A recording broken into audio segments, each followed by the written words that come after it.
Olá, meu nome é André Marosso, sou psicanalista clínico, cineasta, jornalista e principalmente estudioso da doutrina dos espíritos. Felicidade aqui e agora. Será que é possível nesse mundo em que nos encontramos? Mundo que, cá para nós, parece que anda meio de pá virada, por assim dizer. Passamos, aliás, ainda estamos passando, né, pela pandemia do coronavírus, que nos ensinou tanto, né? Trouxe tantas contribuições. Claro, trouxe muita dor, muita gente perdeu entes queridos, perdeu entre aspas, porque a gente sabe que existe uma lei na física, né? Nada, na natureza nada se cria, nada se perde, tudo se transforma. Não seria diferente com a alma, o espírito humano. Então não se perde, apenas se transforma naquilo que é a nossa essência, né? Espíritos. Um dia todos nós deixaremos o corpo físico e rumaremos de volta para o lar verdadeiro, para a espiritualidade. E a pandemia a gente sabe que trouxe muito sofrimento. Além disso, há as questões econômicas e financeiras, o nosso Brasil que não está no seu melhor momento, né, com uma alta taxa de desemprego, uma taxa de inflação que está assombrando, desarmonizando as pessoas, diminuindo o poder de compra. Por que será que isso tudo está acontecendo, né? Por que nós vivemos tempos tão conturbados? Será que é uma punição divina? Será que Deus está nos castigando? Será que nós merecemos? Se nós falarmos em punição divina, a meu ver, isso não tem qualquer relação com a doutrina dos espíritos. A doutrina dos espíritos é o consolador prometido, portanto, vem consolar as criaturas, né? Então, Jesus, quando vem, nos fala de Deus e nos ensina a chamar esta força de Pai. Nesse instante, pelo menos no meu entendimento, há uma completa ruptura com a visão que o Velho Testamento emprestava sobre Deus. Muitas vezes é descrito como o Senhor dos Exércitos, numa visão bastante dura acerca do Criador e de como a justiça desse Pai se processa para equilibrar as coisas nesse mundo de Deus Pai. Mas vem Jesus, coloca as coisas nos seus devidos lugares, né? E nos ensina a chamar Deus de Pai, Pai por excelência, né? Pai com P maiúsculo, não Pai imperfeito, a mãe imperfeita que muitos de nós somos, aliás, todos nós, enquanto estamos pai ou mãe de alguém, nós não somos perfeitos. E isso fez com que nós estendêssemos a nossa imperfeição também ao Criador, né? A Bíblia diz que nós somos feitos à imagem e semelhança de Deus, mas em verdade me parece que nós tornamos Deus a nossa imagem e semelhança, né? Portanto, um Deus que pune, um Deus que se vinga, um Deus que aponta o dedo, um Deus que, em absoluto, a meu ver, tem a ver com o Deus amor que Jesus nos ensina. Talvez essa já seja uma revolução tamanha para a história da humanidade que, se Jesus tivesse feito só isso, já teria valido os anos de trabalho dele. E a gente sabe que ele fez muito mais, nos ensinou, entre outras coisas, que nós todos somos filhos deste Pai, que todos nós somos irmãos, que existe um propósito educativo, nos ensinou a religião do futuro, e a religião do futuro não é o espiritismo, a religião do futuro é o amor.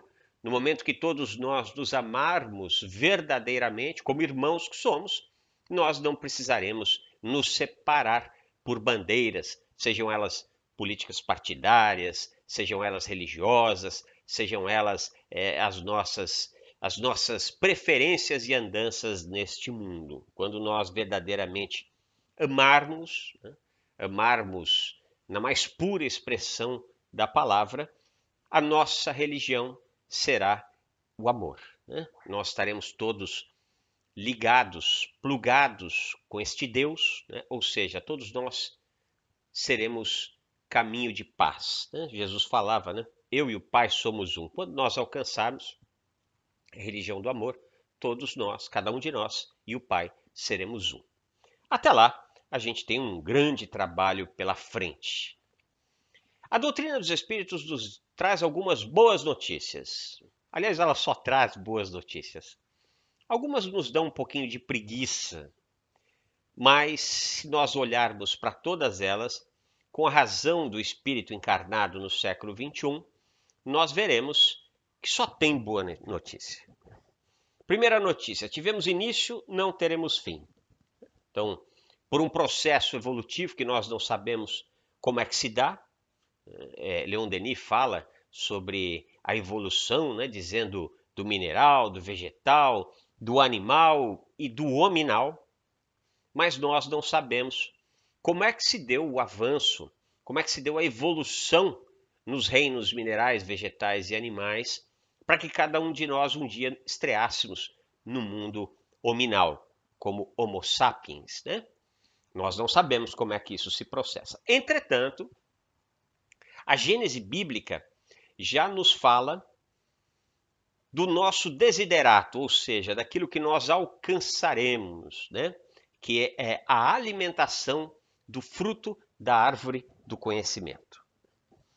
Nós temos na Gênese bíblica aquele instante em que Adão e Eva, né, segundo o que algumas criaturas creem, o casal original, ou melhor, o casal do qual toda a humanidade ascendeu. Nós, da doutrina dos Espíritos, não cremos em um casal, mas nós cremos em um processo que é muito bem explicado por Charles Darwin, quando nos traz o evolucionismo. Muitas criaturas creem que Darwin matou Deus. Eu, particularmente, creio que Darwin nos mostrou como é que Deus age, ou seja, nos criou simples e ignorantes e nos dá condições de que, com o passar das nossas experiências, principalmente através da reencarnação no estágio hominal, no estágio que nós nos encontramos, nós vamos desenvolvendo as nossas habilidades e vamos tendo melhores condições de ter visão de mundo, né? De onde viemos, por que aqui estamos, para onde vamos. Infelizmente, a nossa infância ainda nos faz, a muitos de nós, crermos mais no Deus Senhor dos Exércitos do que no Deus Pai. Então nós alimentamos algumas, a meu ver, grandes equívocos, alguns grandes equívocos acerca da justiça divina. Nós criamos a figura mitológica do purgatório, criamos a figura mitológica do inferno e criamos até a figura mitológica do paraíso, aonde os justos são levados para ficarem por toda a eternidade, quase que num ócio sem qualquer criatividade, como se isso fora um prêmio. Vem a doutrina dos espíritos, a meu ver, destrói completamente o purgatório, embora alguns médiuns criaram a figura do umbral, né, que, a meu ver, não tem qualquer ligação com a doutrina dos espíritos. Nós só cremos na evolução e não podemos crer racionalmente que exista um ambiente geográfico destinado à punição das criaturas, né? Entendemos firmemente que qualquer tipo de punição ou premiação está aqui, né? Então, eu posso dizer que em uma mesma sala, por exemplo, nós podemos ter 3 pessoas no inferno, no purgatório ou no umbral e no paraíso. Nós podemos dizer que uma pessoa que está com depressão, com ideias suicidas, sem o colorido da vida, cheio de melancolia, está no inferno. Na mesma sala existe uma outra pessoa que começou um tratamento contra a depressão, estava no inferno, começou um tratamento, estabeleceu a neuroquímica cerebral através da medicação, fez mais do que isso, procurou e fez uma terapia, já começa a se movimentar no mundo e perceber que mundo é esse, como ela pode se tornar melhor com as suas dores, com os seus dramas, com os seus medos, focando na sua evolução. Essa pessoa ainda não alcançou, entre aspas, o paraíso, mas já não está mais no inferno. E a terceira pessoa pode ter passado pela experiência do inferno, passado pela depressão, fez o tratamento médico farmacêutico, farmacológico, fez a terapia, cuidou-se espiritualmente, foi se reinventando, foi se conhecendo, né? Nesse processo descobriu um novo emprego, uma nova profissão, acabou de arrumar um novo emprego, está num novo amor, está apaixonado, né? Cheio de sonhos. Portanto, essa pessoa está no paraíso, né? Então, nós estamos falando aqui de 3 estados psíquicos, né?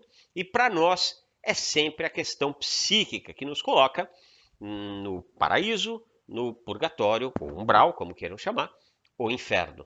Eu tenho até para mim que muitos de nós teremos uma surpresa muito agradável. Muitos de nós que ainda cremos nesse Senhor, Deus dos exércitos, que ainda cremos nesses ambientes de punição e de sofrimento, muitos de nós, eu tenho para mim que chegaremos um dia no nosso retorno na casa verdadeira e talvez perguntemos para o nosso irmão espiritual, escuta, aqui é o umbral? E ele vai dizer, não, você veio de lá. Porque, em verdade, nós sabemos que os tempos que estamos vivendo são tempos duros, entretanto, tempos de grandes oportunidades, de grande aprendizado, né? Como se diz o ditado, não se faz bom marinheiro em mar calmo, é preciso que haja um mar revolto para que o marinheiro desenvolva a sua capacidade de velejar, de dominar as adversidades e vencer as dificuldades da vida dentro desse mar revolto, né? Quando a gente vence, estando o mar revolto, fica um pouco mais fácil de colher os frutos desse aprendizado quando o mar está um pouco mais calmo ou talvez não tão calmo. Então, nós cremos firmemente que tudo está numa ordem, coronavírus, guerra na Rússia, varíola dos macacos, desemprego, inflação, violência, a política que está bastante polarizada e nos levando a todos a grande sofrimento. Tudo isso está numa ordem das coisas, a ordem da evolução, como que a nos dizer, olha, essa sociedade que vocês criaram não está vos deixando mais felizes. Então, repensem a maneira como vocês agem neste mundo. Repensem se vale a pena realmente ter ou parecer ter, uma vez que tem muita gente que faz, por exemplo, uma aquisição de um veículo, um automóvel, né? Muito além de suas capacidades financeiras para poder mostrar para a sociedade que está andando em um grande carro. E isso leva ao sofrimento, porque a conta chega, né? A fatura, a mensalidade do carro chega e muitas vezes nós nos damos conta que não cabe dentro do nosso orçamento e isso nos leva para o sofrimento. Então, a meu ver, nós estamos vivendo uma época de grande sofrimento, de grande dor, de grandes tribulações, justamente com o objetivo de que, enquanto sociedade, tenhamos condições de olhar para esse cenário em que nós nos colocamos e nos reinventarmos enquanto espíritos, dando valor àquilo que efetivamente vai nos fazer evoluir, né? Nós não precisamos olvidar as questões materiais e nem devemos fazer isso. Se estamos na matéria, da matéria nós necessitamos. Mas muitos de nós estamos escravizados à matéria. Então, trabalhamos naquilo que não gostamos, 14 horas por dia, porque o salário é bom. Estou citando um exemplo, né? Porque o salário é bom e aquilo que eu gostaria de fazer, por exemplo, né? Não paga tão bem assim. E aí eu vivo infeliz em prol do dinheiro, em prol da grana. Paradoxalmente, estudos apontam que as profissões que tornam as pessoas mais felizes são aquelas que não pagam os melhores salários, né? Há uma quantidade enorme de estudos que mostram enfermeiros, psicanalistas, psicólogos, terapeutas, quem mais? Bombeiros, né? Essas são as pessoas que, embora estão ganhando os menores salários, levando em consideração alguns poderosos e famosos da Terra, paradoxalmente são aqueles que se encontram com o seu psiquismo um pouco mais organizado, um pouco mais fervorosos de um futuro de paz. À margem que aqueles que se escravizam pela matéria, é muito normal que isso se dê. São aqueles que se encontram verdadeiramente no inferno, no umbral, no purgatório. Claro que é possível você ter muita grana, você conseguir trazer grana para sua conta bancária, para sua vida e viver uma vida muito plena, desde que você não se escravize pela grana. Você se utilize da grana que você tem para gerar emprego, para te gerar bom-estar, para ajudar de alguma forma as entidades filantrópicas, ajudar no desenvolvimento da ciência, dar uma melhor formação para as pessoas que você ama, para a sua família, pagar melhores salários para os seus funcionários. Então, o dinheiro em si é uma bênção. O problema é que nós não estamos fazendo uma boa gestão desse dinheiro. Então, eu firmemente acredito que é possível, é extremamente possível alcançar a felicidade aqui e agora. Entretanto, não uma felicidade utópica, não uma felicidade do ter pura e simplesmente, mas a felicidade das criaturas que perceberam que tiveram início, mas não têm fim.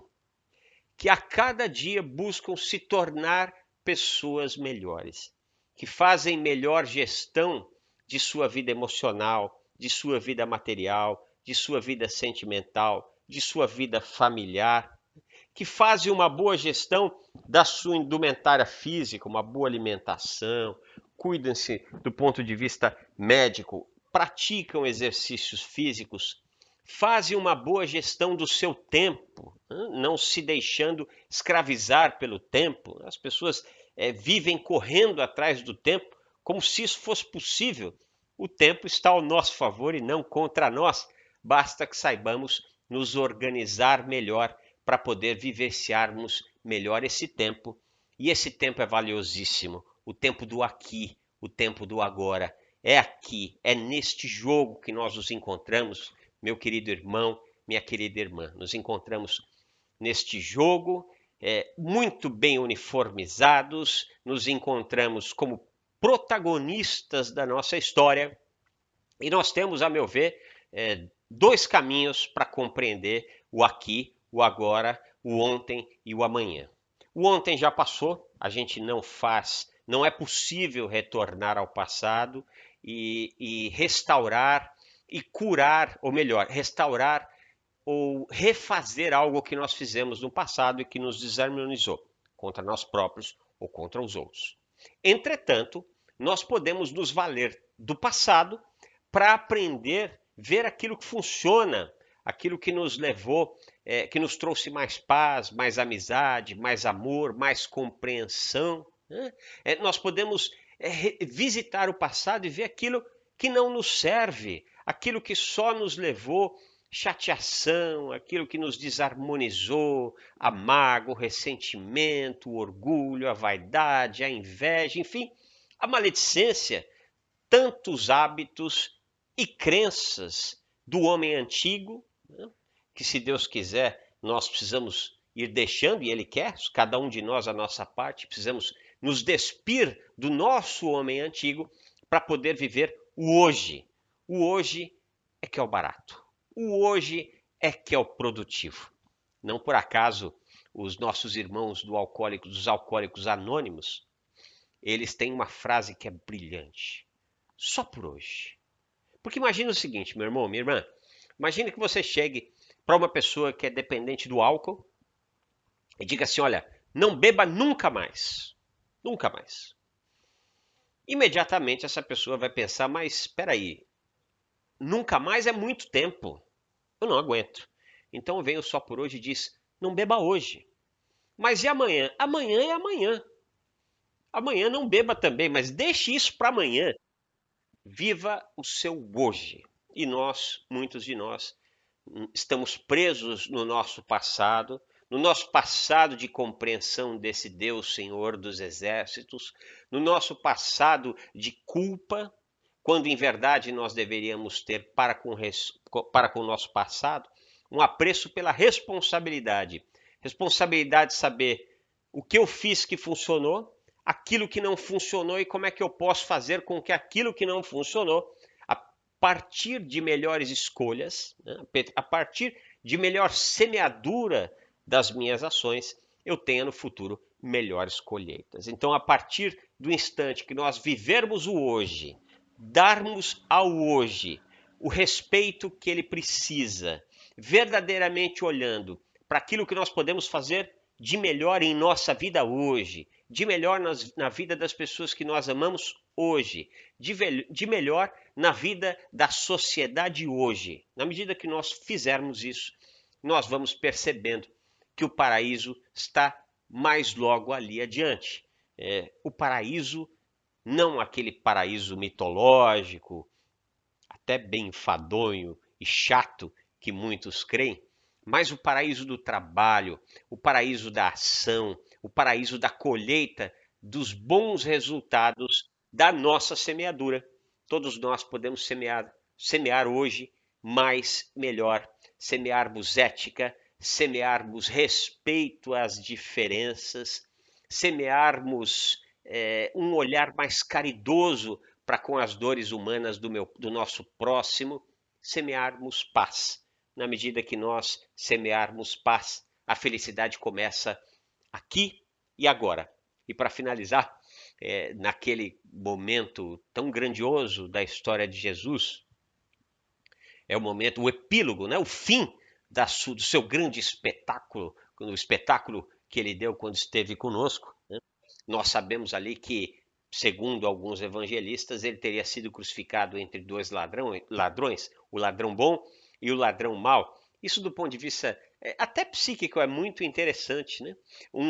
Um cobra a Jesus que se utilize dos seus poderes para poder libertá-los daquela situação horrenda que se encontravam, e o outro diz, olha, deixa, não nessas palavras, mas nesse contexto, deixa esse homem em paz, porque ele não merece estar aqui. Nós merecemos, né? E aí Jesus vem e diz, em verdade vos digo, hoje estarás comigo no paraíso. Né? Vamos imaginar o que é estar com Jesus no paraíso. Né? Imagina que este ladrão, este bom ladrão, teria cometido uma série de crimes. Será que naquele dia ele se encontraria no paraíso? Vamos analisar um pouco mais racionalmente. Os escritos nos dizem que Jesus mesmo não teria ido a esse paraíso logo após a crucificação. Né? Nós sabemos, aliás, o Pentecostes nos diz isso, que foram pelo menos 50 dias em que Jesus faz a gestão das coisas para terminar a formação do seu corpo discipular. E isso se dá exatamente 50 dias após a crucificação, quando, de outras formas, é a última vez que Jesus se manifesta, dessa vez em espírito, em luz, e não mais em perispírito, ou seja, em forma humana, para os seus discípulos, para os seus seguidores. E ali ele, entre outras coisas, a meu ver, ele diz, olha, eu vim aqui, dei um grande curso de amor, e agora com vocês. Amem, sejam felizes e façam da história de vocês uma história de paz, de luz. Então, a meu ver, dizer que o bom ladrão naquele dia da crucificação estaria no paraíso é um erro, uma vez que Jesus foi alguns dias depois. Então, quando Jesus diz, hoje estarás comigo no paraíso, Jesus está dizendo, no dia de hoje, meu irmão querido, começa a sua iluminação. Você vai começar a se dar conta daquilo que não te serve mais, daquilo que te leva para o sofrimento, vai começar a ter um olhar de caridade para com você, vai começar a ter um olhar de caridade para com a criatura, e assim você está no paraíso daqueles que trabalham para fazer hoje um amanhã muito melhor. Eu convido você, meu irmão e minha irmã, que dobre as suas manguinhas e comece hoje esse grande trabalho, porque a felicidade é o aqui, é o agora. Beijo no coração!